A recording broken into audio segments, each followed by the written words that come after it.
Luis de la Paz, y después, por supuesto, nuestro invitado de hoy, Manuel Vázquez Portal. Buenas noches y que disfruten la presentación.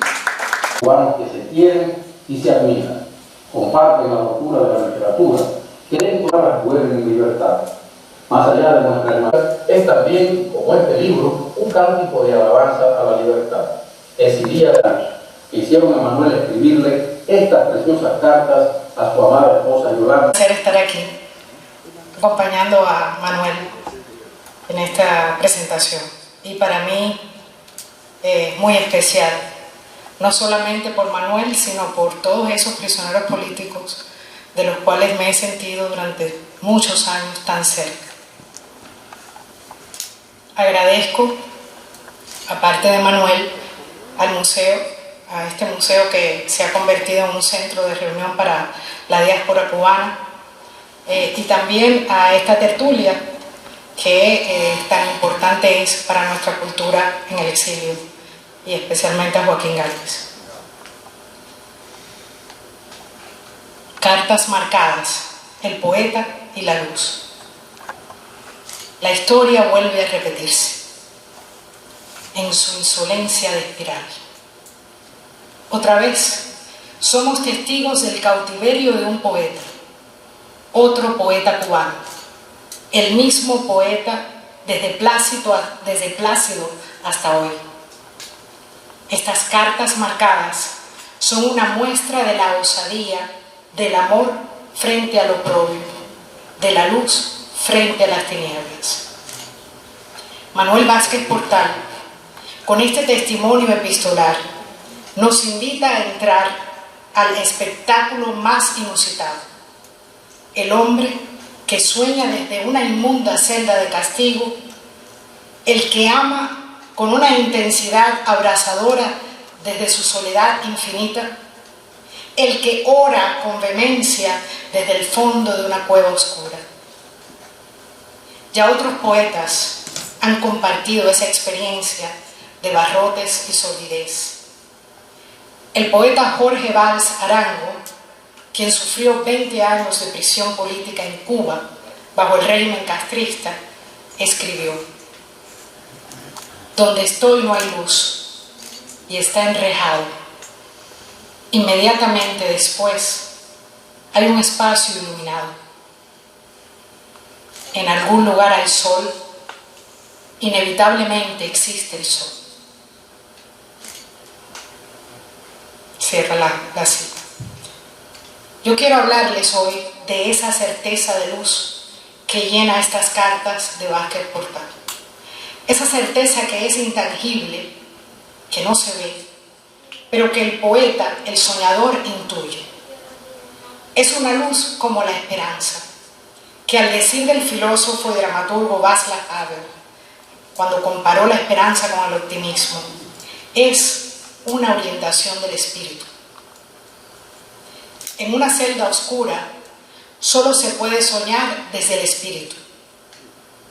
La realidad material a la que se enfrenta es terrible, pero él escribe estas cartas a su esposa y su hijo desde el amor, que es la virtud esencial, y por tanto su entorno es irrelevante comparado con la fuerza de su sueño. La filósofa francesa Simone Weil afirma que la atención es una forma superior del amor, que uno atiende lo que uno ama, y de allí la importancia de la oración contemplativa, esa forma de atención y espera desde el vacío para que Dios penetre en nuestra humana alma. Y Vázquez Portal confiesa en una de sus cartas: soy ahora más que nunca todo fe. Estas cartas son una forma de oración cuya diana no solamente son la esposa y el hijo del poeta, es también la patria. Esa forma de amor que es la atención hace que las cosas se conviertan en luz, de manera que el poeta se siente ungido desde su soledad y su inspiración lo guía a imaginar una patria distinta, un futuro mejor. Y dentro de esa visión el poeta medita sobre la realidad acuciante del país y cito: un totalitarismo que ha robado con su pillaje enmascarado de ley el honor, la libertad, sin dejar alternativa alguna a las víctimas que hemos sido, que somos. ¿Por qué tendríamos nosotros miedo de expulsar de la casa común, la nación, a quienes nos usan, degradan, manipulan y traicionan? Fin de la cita. Y la respuesta que encuentra ante este orden de cosas es irremediablemente luchar. Y dice: la cárcel no me ha doblegado, al contrario, me ha radicalizado aún más y clarificado mis ideas. Aquí la meditación y la reafirmación personal se tornan casi manía. Estar vivo, aunque encarcelado, es luchar. Pucha, que es como le dice a Yolanda, no cejes en el empeño de ser mi voz, de ser mis ojos, mis oídos ante el mundo. Porque, como dijera el poeta Walt Whitman, cada partícula de mi cuerpo es tuya, y sin ti no me completo, no soy. Fin de la cita. Me atrevo a decir que estas cartas están marcadas por 3 espacios fundamentales de búsqueda espiritual: el amor filial y romántico al hijo y a la esposa respectivamente, como ala que lo empuja hacia arriba. En segundo lugar, el amor a la patria y al logro de la libertad, la transparencia y la piedad que son urgentes de conquistar, como raíz y savia de todo cuanto sueña. Y en tercer lugar, el amor a Dios, que permea todas las cartas, la búsqueda de lo divino en todas las cosas, de lo invisible omnipresente. Y cito: aunque el misterio del alma se conciba de disímiles maneras, en lugares distintos del planeta, lo esencial es la necesidad del hombre de indagar sobre el origen del alma. Fin de la cita. Estas 3 instancias fundamentales de su búsqueda encuentran su simbiosis en el amor, porque Dios, patria y familia son sus 3 manifestaciones. Hay un sentido de universalidad y de sacralidad de la vida en todo cuanto el poeta se plantea en sus meditaciones y se pregunta: ¿y cuál es la mejor manera de glorificar a Dios sino cuidando de sus criaturas preferidas, los hombres? De esta forma, su celda ya no es ese lugar oscuro, poblado de insectos y alimañas, de hedores, dolores físicos y pesadillas. Su celda se convierte en el ágora desde donde Sócrates indaga junto a sus discípulos sobre la existencia humana. Se convierte en el espacio para la conversación prudente y dulce con el hijo rebelde. Se convierte en el jardín florido desde donde confiesa su amor a la mujer amada. Se convierte en el espacio abierto donde la libertad y la plurivocidad habitan. Y es también el lugar desde donde la visión martiana cobra vigencia en su convicción de que patria es humanidad. Y voy a citar una de las cartas. Como ves, puchita mía, mi celda no es una madriguera turbia de rencores y propósitos de venganza. No es el emporio donde se incuban resquemores, lamentos, pretensiones banales, ajustes de cuentas sanguinarios. No es el cubil donde germinan crueldades, egoísmos, represiones. Es la cementera donde nacen, me nacen, cada día más ansias de libertad y justicia, más afanes de, en mi modesta capacidad, contribuir a la plenitud del hombre, todos los hombres, y salvaguardar ese jardín que Dios nos regalara para que, leales a su mandato, podamos ser merecedores del poder eterno. Fin de la cita. A los 20 años de la ola represiva de 2003, cuando 75 activistas y periodistas independientes fueron juzgados severamente y condenados a largas condenas de prisión en Cuba, este libro, Cartas Marcadas, de Manuel Vázquez Portal es un homenaje a los sueños y luchas de esos hombres y mujeres, presos y familiares, que tanto dieron por la isla esclava. He aquí el poder del amor en acción, la fuerza de la esperanza, el irrebatible credo de la luz. Muchas gracias.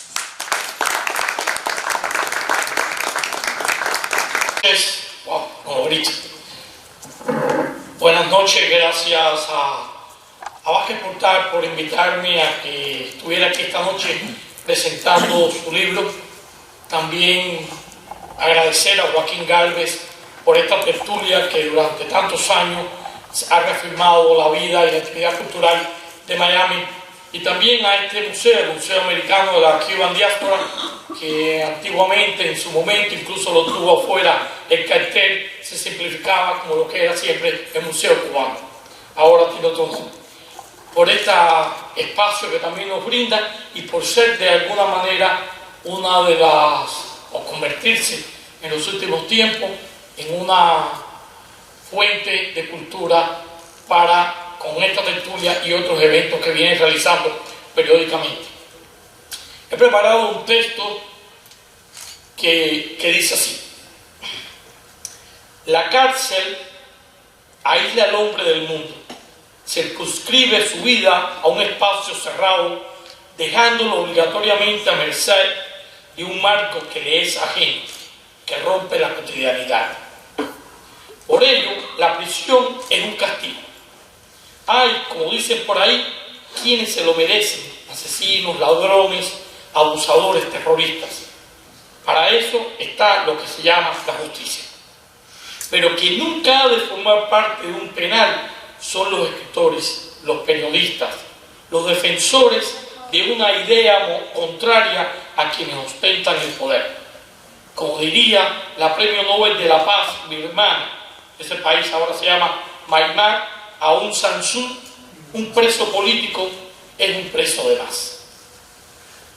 Por decir lo que piensa, por defender una causa de libertad y democracia, en el año 2013, en marzo, fueron encarcelados y condenados a largas penas 75 opositores cubanos por el solo hecho de expresar lo que sentían. A ese bochornoso episodio de la historia de Cuba, bajo el castrismo, se le conoce como la Primavera Negra. Entre los arrestados estaba el poeta Manuel Vázquez Portal, en aquel entonces un reconocido escritor con varios libros publicados y premios nacionales.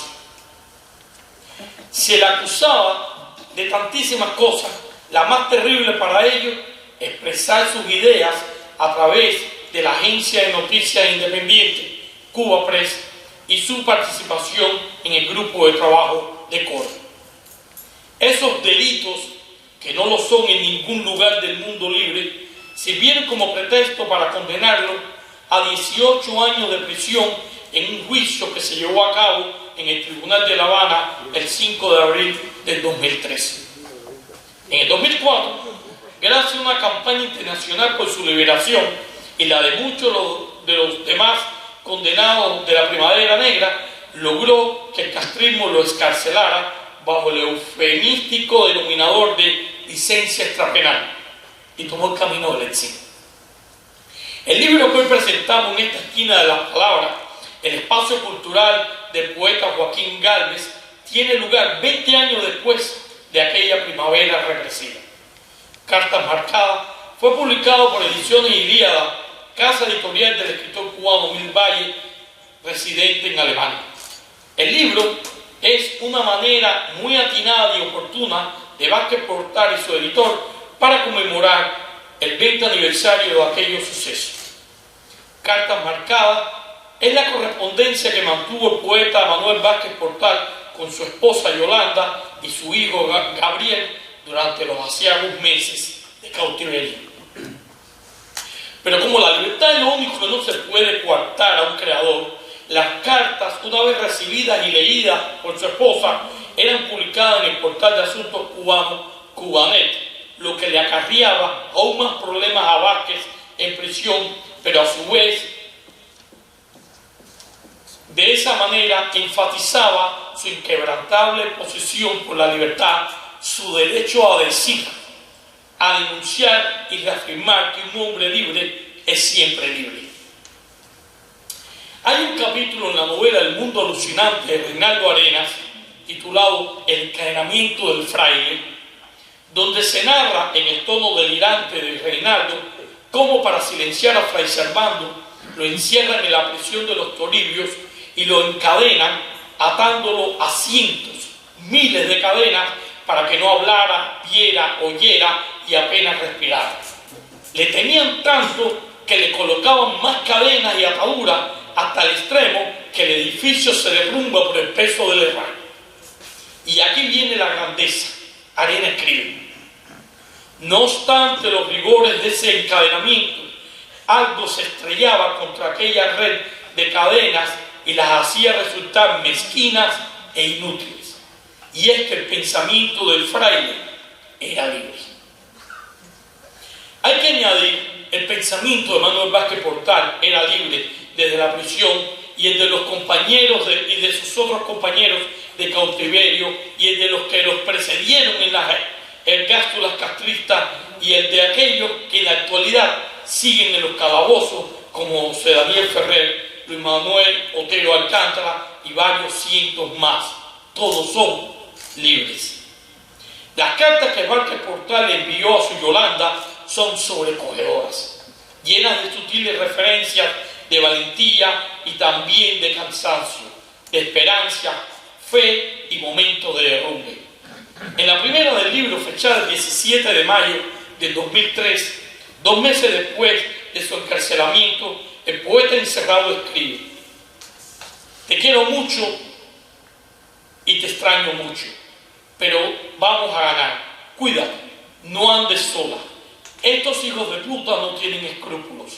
Cuida mucho a Gabriel. Dile que sin él me es difícil hasta respirar. No confíes en nadie, ni negocies nunca con estos canallas. Ellos saben que están perdiendo y son más peligrosos por eso. Por mí, no te angusties, no serán ellos los que me derroten. No pueden. Interesa, visión de futuro y principios. Eso es lo que trasluce esa carta. Luego, en septiembre, Vázquez escribe casi a diario.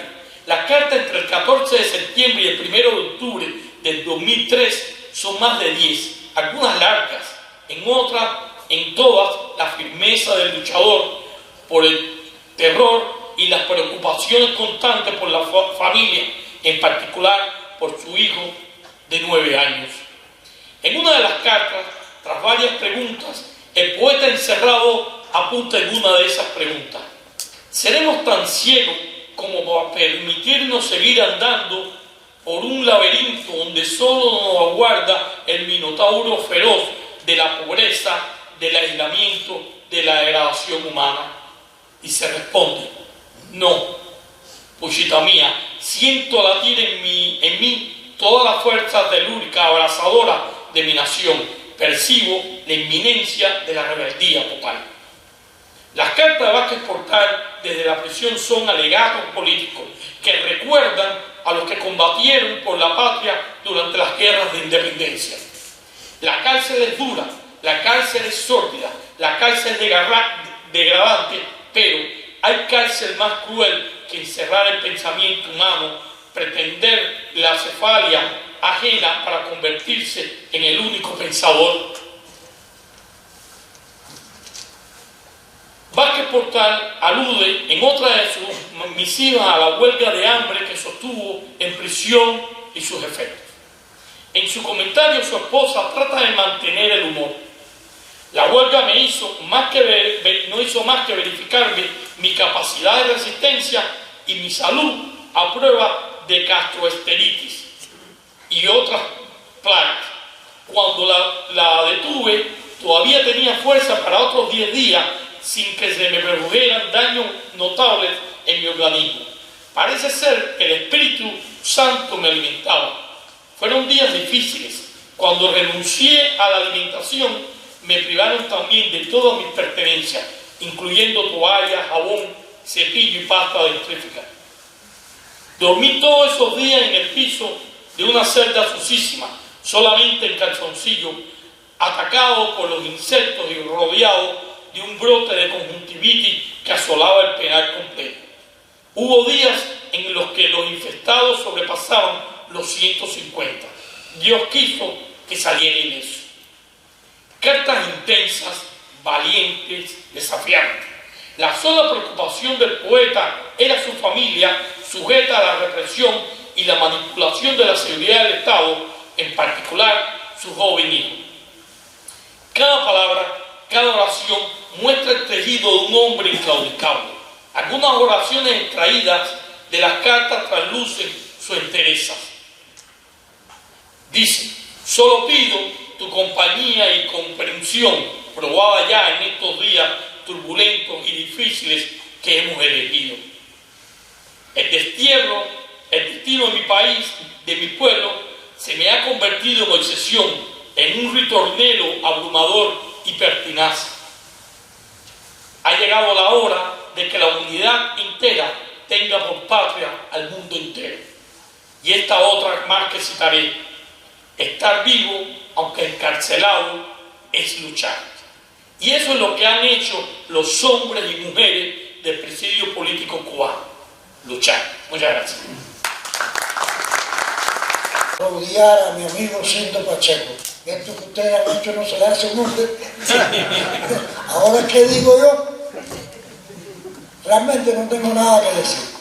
Agradecerle infinitamente al museo, a Joaquín, a Yanicet, a Luis y a los amigos que han venido, porque, como decía Amir Valle, mi sagrario, mi religión, mi familia son los amigos. Sin esos amigos que siempre he conservado con un amor a veces filial, a veces de niño malcriado, no hubiera podido vivir. Diego Suárez, Javier Iglesias, Pepe Pequeño, no sé, no los puedo citar a todos, pero Félix Luis Viera, uno de los más grandes poetas de la lírica cubana, que me hayan acompañado en esta noche, es más que todos los premios que se puedan obtener por haber simplemente vivido como un hombre honrado. Muchas gracias. Y ahí están los libros para el que los quiera comprar. Muchas gracias a todos.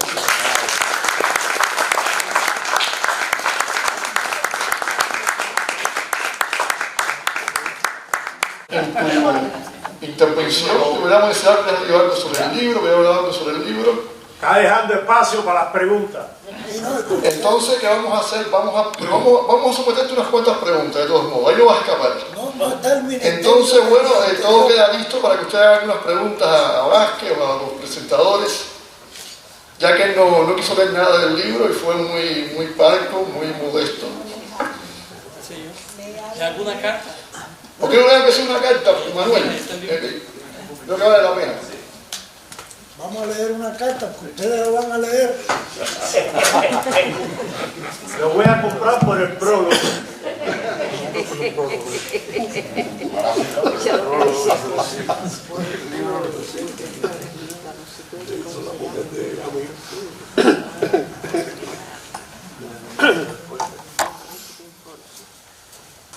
Voy a leer esto porque es un homenaje a muchas cosas. Cárcel de Aguadores, 22 de septiembre de 2003. Señora Yolanda Huerga Cedeño. Pucha, hoy Tairelcita, mi hija, cumple 26 años. Cuánta juventud, cuánto entusiasmo ha de asistirla, cuántos anhelos de ver a su hijo, mi nieto, hecho un mocetón virtuoso y fuerte. Les dejaré de herencia una patria envilecida, pobrísima, estancada ¿Será posible que Samuel también tenga que padecer las ataduras físicas y morales del totalitarismo? ¿Será baldía esta cárcel que sufro? No dudo en afirmarte que así no será. Cuba se ha desperezado. Quien no quiere admitirlo es aquel que la cree dormida aún. Mi nieto Samuel disfrutará de la Cuba que soñamos, tendrá el privilegio de verla crecer junto a él como la niña hermosa, alegre, mimada por todos, que será la patria nueva. Ah, patria nueva, sin costas enrejadas, sin bocas temerosas, sin vidas contrañidas. ¿Qué es la patria sino la tierra que nos da pie para andar por todas las patrias geográficas y espirituales, añorarla y regresar cuando nos plazca para reencontrarnos, reafirmarnos en ella? La patria no es pedestal para asentar en él una doctrina inflexible, intolerante, tiránica.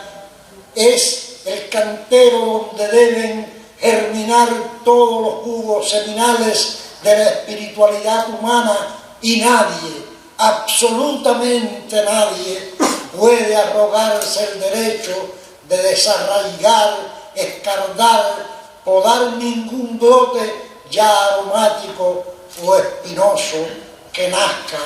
De todas las plantas debe componerse el bosque de la patria. El árbol bueno dará frutos, el árbol roñoso calor en los hogares de las casas de los hombres. ¿Cómo conocer el árbol benigno, maligno, si lo arrancamos en su edad temprana y no lo dejamos crecer para compararlo, para valorarlo, para elegirlo? En el nuevo siglo la patria amplía sus fronteras, se dilata, alcanza toda la tierra, el planeta entero como patria de una civilización, la especie humana. No es esta la era del estrecho chauvinismo ni ridículo nacionalismo.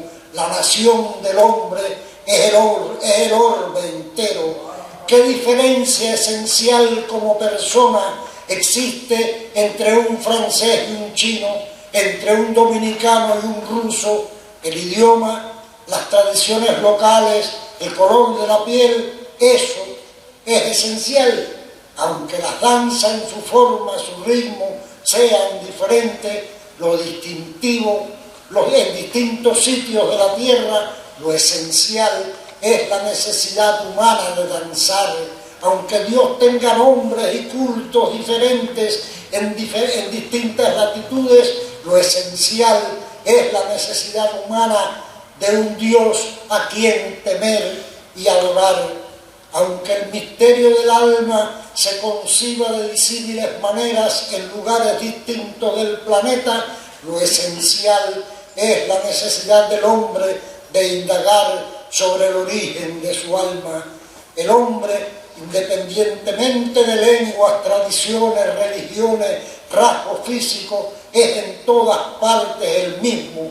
En él se amalgama ese cúmulo de virtudes y miserias, de anhelos y negligencias, de santidades y malignidades, de heroicidades y cobardía, de cordura y delirio, de fidelidades y traiciones que lo identifican como humano. ¿Qué es entonces la españolidad, la haitianidad, el espíritu ruso, la britanidad, lo cubano? No se ha mixturado ya demasiado el mundo como para andar con melindres localistas, tribales. No ha padecido ya demasiado la humanidad por hacer prevalecer esas singularidades estrechas. No es hora ya de entender la multiplicidad como rasgo esencial de la unicidad. El hombre es único dentro de su pluralidad y eso es lo que hay que salvar. Seamos al fin terrícolas, unámonos en el afán de salvar la tierra y sus habitantes. Es hora de que Cuba se incorpore a esa tarea grande, gloriosa, necesaria, y no es un sistema fracasado y obsoleto el llamado para regir ese destino. El totalitarismo fracasó en su cuna y fracasó en sus epígonos. Afincarse hoy en él es una actitud retrógrada, reaccionaria, criminal. Nada hay de salvable en él. Salvemos al hombre y démosle una patria planetaria, que sea dueño de todas las lenguas y todas las culturas, de todas las tradiciones y todas las religiones, para que elija aquella que más se avenga con él y sea dichoso. El adelantado que fue José Martí no pudo expresarlo más claro, sintéticamente. Patria es humanidad. Ha llegado la hora de que la humanidad entera tenga por patria el mundo entero. Atrincherarse en las endebles barricadas de una nacionalidad bastante dudosa es cerrarle el paso al desarrollo humano. Y se acabó la carta.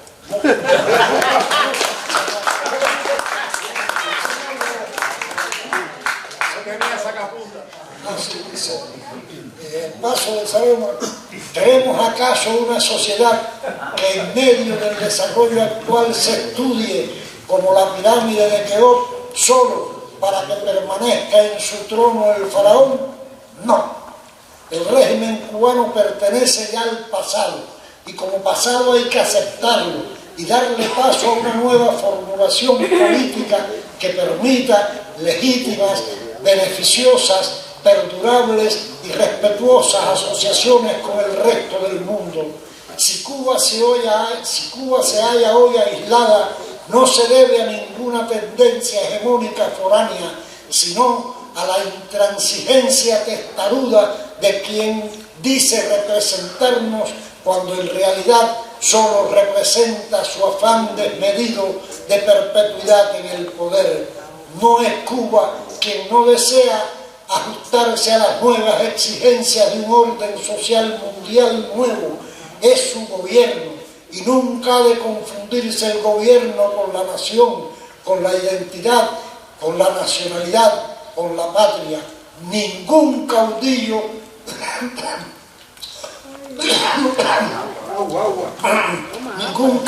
es síntesis de esas categorías. Cuba está ansiosa de incorporarse al mundo y participar del desarrollo, solo que el gobierno, encabezado por Fidel Castro, se empeña en que su desaparición personal y del aparato que él representa se perderá la patria, la independencia, la soberanía. ¿Qué concepto de soberanía tiene este señor, estos señores? ¿Acaso el criterio medieval del soberano rigiendo el destino de todos sus súbditos y siervos? Nuestra soberanía depende de que él siga fungiendo como soberano absoluto. ¿Es que acaso no hay otros cubanos, muchos cubanos dignos y quizás más capaces para representar nuestros intereses de nación independiente? El poder ejercido de manera totalitaria lo ha enceguecido.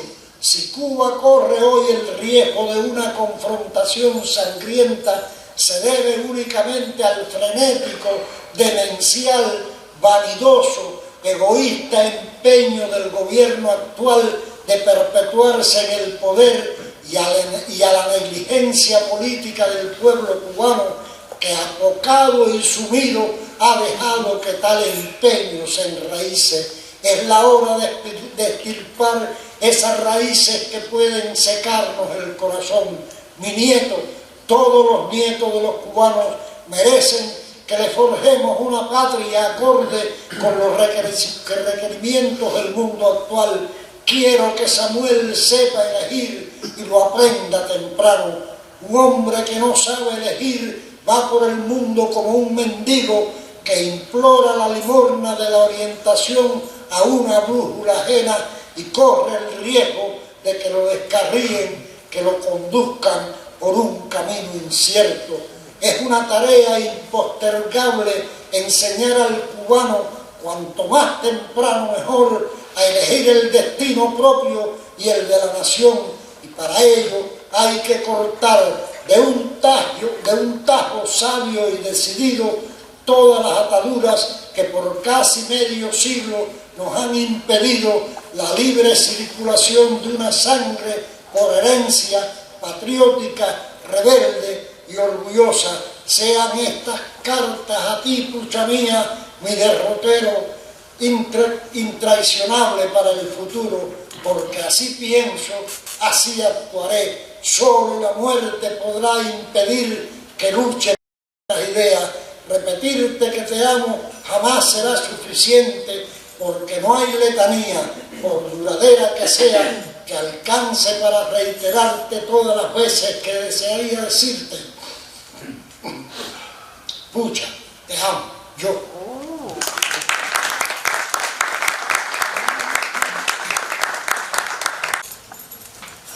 Oye, yo también te quiero muchísimo. Como están las cosas aquí... Habla como un hombre, tú. No, yo no tengo como... Mira, yo no tengo como este señor el chakra de la voz. Como están las cosas aquí... Me permito el chiste porque Juan Carlos Mirabal es un excelente poeta y es mi amigo. Gracias. Como están las cosas aquí y en el mundo, esa carta se puede leer en el Congreso y en la ONU. La pregunta: ¿cómo te las arreglabas para escribir? ¿En qué escribías? ¿Con qué escribías? ¿Cómo salían las cartas de prisión?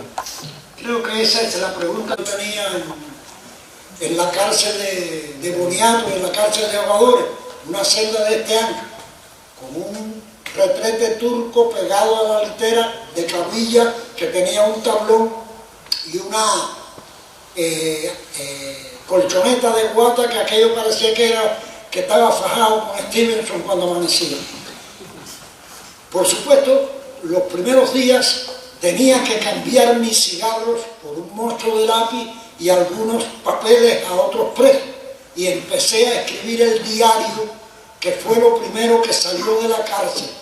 Llegamos a Boniato en abril y ya a finales de mayo, principios de junio, salió el diario, que bueno, se publicó, como saben, en todas partes del mundo, en todos los idiomas, y aquello fue un escándalo que hasta Pérez Roque tuvo que explicar en el Congreso, en el Parlamento, tampoco, eso no es el Parlamento, ni el Congreso, ni nada, la Asamblea esa. En el siglo. Ahí, en ese lugar, tuvo que explicar cómo había podido salir el diario. Bueno, el diario salió en un libro que se llama La Guerra y la Paz. ¿Cómo salió? Era un libro de tapa dura, como cartas marcadas. Yo le despegué la parte de adentro, la horadé con un cuchillo plástico de esos que venden aquí en Pollo Tropical, y hice el hueco, y ahí fui metiendo los papelitos. Cuando quedaron bien dobladitos, con el engrudo que había hecho con los macarrones que no se podían comer, pero ustedes saben, el macarrón es harina de Castilla, y si uno lo maneja con un poquito de agua, es un engrudo que pega magníficamente. Y como ya yo había arreglado algunos libros en la Plaza de Armas para ganarme la comida, pues ahí volví a encuadernar el libro, y por supuesto se lo di al policía, que era muy inteligente. Toda esa gente de los son tan inteligentes que el libro lo registraron, lo miraron, ¿no? Y se lo dieron a mi mujer para que se fuera con él el día de la visita. Y así salió el diario de prisión. Las cartas empezaron a salir más fácil. Ya el grupo de los 75, no yo era el más oscuro preso del grupo. El grupo de los 75 había tomado una influencia y una resonancia dentro de la isla, que los propios guardias y los propios trabajadores civiles de las dos cárceles sentían una especie de admiración contenida por cada uno de aquellos 75 74 hombres y una mujer que habían sido encarcelados. Y empezamos a conocer la verdadera solidaridad humana. Guardias, trabajadores civiles se atrevían a sacar las cartas escondidas, otras, los presos viejos me enseñaron cómo hacer balitas dentro de un cigarro y así fueron saliendo.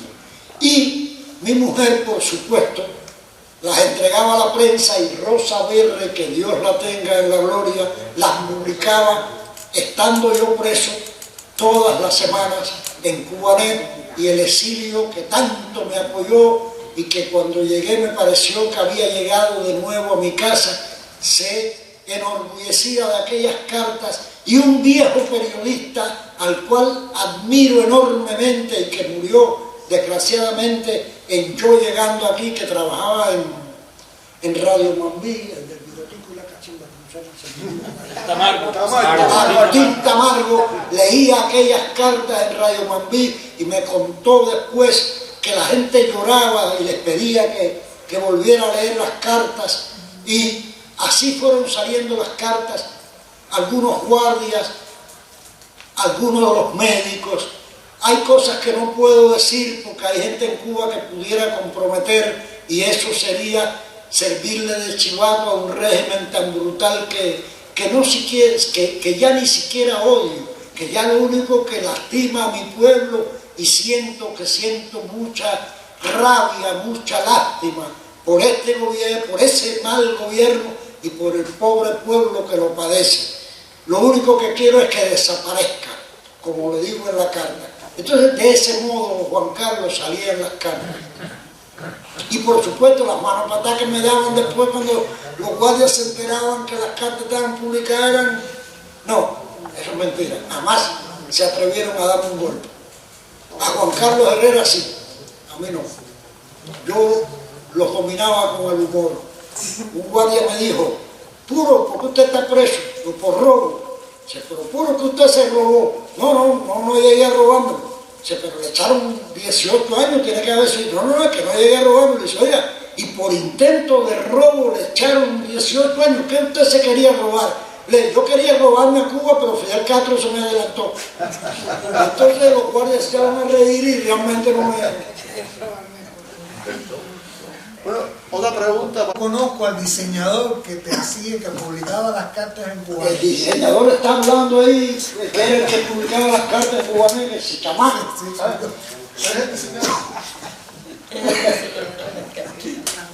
Mira, Yoli es quizás la más ingeniosa de la familia y la más valiente. Entonces, como no me dejaban pasar informaciones, ¿qué hacía Yoli? Me compraba maní. Ese maní molido, pero ese maní es muy grasoso. Y entonces envolvía el maní con los periódicos donde estaban las noticias que hablaban sobre los 75. Así me llegó, por ejemplo, la información que tú y Bolsonaro, cuando eran diputados brasileños, armaron en Brasil para mi liberación. Así me enteré de Surí, de Zoe, que hacían manifestaciones en los metros, en las guaguas, que leían poemas de Raúl Rivero, de Rey Iglesias, mío, en las plazas, y me fui enterando de que realmente, bueno, y sobre todo cuando salí, me enteré de todo más porque Yoli me tenía guardada todas las informaciones de lo que había hecho. Dios lo mantenga muy en alto, Angelito Cuadra con el PEN. O sea, no es casual que el PEN y Luis de la Paz estén aquí. El problema es que el PEN, de mano de Ángel Cuadra, fue un apoyo irresoluto por nuestra liberación. O sea, no es casual que Yanicet Rivero, que es una excelente poetisa y narradora, esté aquí. El problema es que en ese momento Yanicet Rivero trabajaba en el directorio y organizaba no solo el apoyo moral, sino el apoyo material de todos los presos de los 75. ¿Y quién mejor que ellos para representar ese esfuerzo por mi libertad y por la libertad de los 75? Y así fue que